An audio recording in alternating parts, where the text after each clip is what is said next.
తెలంగాణలోని నిరుపేదలకు సొంత గూడు కల్పించడమే ధ్యేయంగా ప్రభుత్వం ప్రవేశపెట్టిన ఇందిరమ్మ ఇళ్ల పథకం భూ సమస్యల పరిష్కారానికి ఉద్దేశించిన భూ భారతి అమలుపై మంత్రి పొంగులేటి శ్రీనివాసరెడ్డి యుద్ధ ప్రాతిపదికన సమీక్షలు నిర్వహిస్తున్నారు. తెలంగాణలోని నిరుపేదలకు సొంత గూడు కల్పించడమే ధ్యేయంగా ప్రభుత్వం ప్రవేశపెట్టిన ఇందిరమ్మ ఇళ్ల పథకం భూ సమస్యల పరిష్కారానికి ఉద్దేశించిన భూ భారతి అమలుపై మంత్రి పొంగులేటి శ్రీనివాసరెడ్డి యుద్ధ ప్రాతిపదికన సమీక్షలు నిర్వహిస్తున్నారు.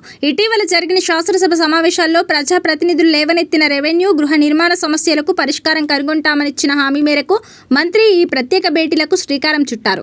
ఇవాళ ఉదయం నిజామాబాద్, మధ్యాహ్నం ఆదిలాబాద్ ఉమ్మడి జిల్లాల సమీక్షలు హైదరాబాద్లోని హౌసింగ్ కార్పొరేషన్ కార్యాలయంలో ఏర్పాటు చేశారు. ఈ సమావేశాల్లో జిల్లాల ఇన్ఛార్జ్ మంత్రులు, కలెక్టర్లు, అదనపు కలెక్టర్లు పాల్గొని క్షేత్రస్థాయిలో ఎదురవుతున్న ఇబ్బందులను మంత్రి దృష్టికి తీసుకెళ్లనున్నారు. ముఖ్యంగా గత ప్రభుత్వ హయాంలో అసంతృప్తిగా ఆగిపోయిన సుమారు 35,200 డబుల్ బెడ్రూమ్ ఇళ్ల కేటాయింపు ప్రక్రియపై ప్రభుత్వం నుంచి ఒక స్పష్టతకు రానుంది. ఎవరికీ కేటాయించని ఈ ఇళ్లను ఇందిరమ్మ పథకం మొదటి విడతలోని L2 జాబితాలోని లబ్ధిదారులకు అందజేయాలనే ఆలోచనలో ప్రభుత్వం ఉంది. దీనివల్ల వృధాగా ఉన్న ఇల్లు వినియోగంలోకి రావడమే కాకుండా పేదలకు తక్షణమే ఆశ్రయం లభిస్తుంది. అదేవిధంగా ఇందిరమ్మ పథకంలో భాగంగా ప్రతి నియోజకవర్గానికి 3,500 ఇళ్ల చొప్పున రాష్ట్ర వ్యాప్తంగా 4.50 లక్షల ఇళ్ల నిర్మాణం సజావుగా సాగేలా చూడాలని మంత్రి అధికారులను ఆదేశించారు. ఇప్పటికే 3.25 లక్షల ఇళ్లకు అనుమతులు ఇవ్వగా 2.66 లక్షల ఇళ్ల పనులు వివిధ దశల్లో ఉన్నాయి. సాంకేతిక కారణాల వల్ల ఆగిపోయిన బిల్లుల చెల్లింపులను తక్షణమే క్లియర్ చేయాలని ప్రభుత్వం భావిస్తోంది.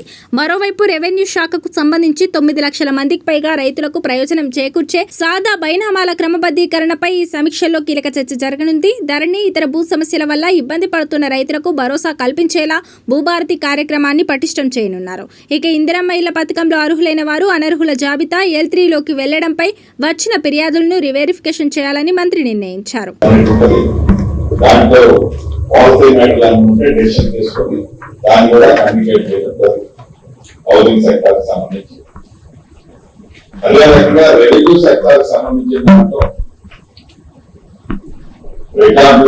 సంబంధించిన అంశం కానీ కొన్ని దశాబ్దాల నుంచి ప్రైవేట్ భూమి, కమర్షియల్ భూమి అది నిరంతరము ఆ సమస్యలాగానే ఉన్న కొన్ని గ్రామాలు, నాకు తెలిసిన గ్రామాలు కూడా ఉన్నాయి. వాటికి సంబంధించి మీ నియోజకవర్గాల్లో అటువంటి ఇష్యూస్ ఏమైనా ఉన్నాయా, ఉంటే వాటికి సొల్యూషన్ ఏంటనేది తప్పకుండా ప్రభుత్వ పక్షాన్ని దాన్ని కూడా డెసిషన్ తీసుకొని గౌరవ కలెక్టర్లకి దాని మీద ఆదేశాలు ఇచ్చి టైం టు టైం సీసీఎల్ కూడా రెవెన్యూ సెక్రటరీ గారు కూడా దాన్ని ఫాలో చేస్తారు. రెండవది సంబంధించి సర్వేకి సంబంధించిన దాంట్లో కూడా ప్రభుత్వం యొక్క ఆలోచన కొద్ది రోజుల్లోనే ప్రతి జిల్లాలో ఒక 70 రెవెన్యూ విలేజ్ ఐడెంటిఫై చేసి ఆ సర్వేకి సంబంధించిన అంశం కూడా స్టార్ట్ చేయాలనుకుంటున్నాం. దాంట్లో కూడా ఫ్యూచర్ లో సలహాలు మేమేం పే చేశాము, 5 గ్రామాలు సర్వే చేసినప్పుడు దాన్ని ఎట్లా షార్ట్అవుట్ చేశాము అనేది కూడా మీకు కమ్యూనికేషన్ ఇస్తాం. మీ సూచనలు ఏదంటే అవి కూడా కరెక్షన్ చేసుకుంటాం. తర్వాత స్టాంప్స్ అండ్ రిజిస్ట్రేషన్ సంబంధించిన సెక్టార్ కూడా ఉంది. దానికి సంబంధించిన దాంట్లో కూడా మీ దగ్గర మీరేమైనా సూచనలో సలహాలు ఇస్తే అధికారులు కూడా ఉన్నారు. దానికి సంబంధించింది కూడా షార్ట్అవుట్ చేయడం జరుగుతుంది.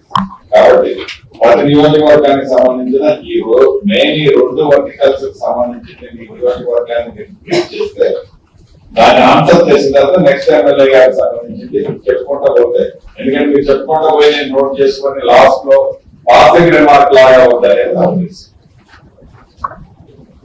అనుకునేది. కానీ టైం మీరు క్వాలిటీ టైం, ఎందుకంటే ఒక్కొక్కరు మీరు ½ an hour 1 hour తీసుకుంటే టైం ఎక్కువ అవుతుంది. అధికారులకు ఎక్కువ టైం ఇచ్చేసి సమస్య పరిష్కారం కావాలి. ఈ సమస్యను రైట్ చేయండి దయచేసి. కాబట్టి శాసనసభ్యులు మీ నియోజకవర్గాల్లో ఉన్న పాయింట్స్ ని స్టార్ట్ చేయాల్సిందిగా కోరుతూ, కలెక్టర్లు ఆల్రెడీ మీరు మినిట్స్ లో ఏ కలెక్టర్ ఆ కలెక్టర్ ఆ జిల్లాకు సంబంధించిన సబ్జెక్ట్ మినిట్స్ నోట్ చేయించుకొని వాళ్ళు రెడీగా ఉండకపోతే మన అధికారులతో నోట్ చేసి ఆ విషయం కమ్యూనికేషన్ చేసుకోవాలి. చేస్తూ ఈయన వదిలేక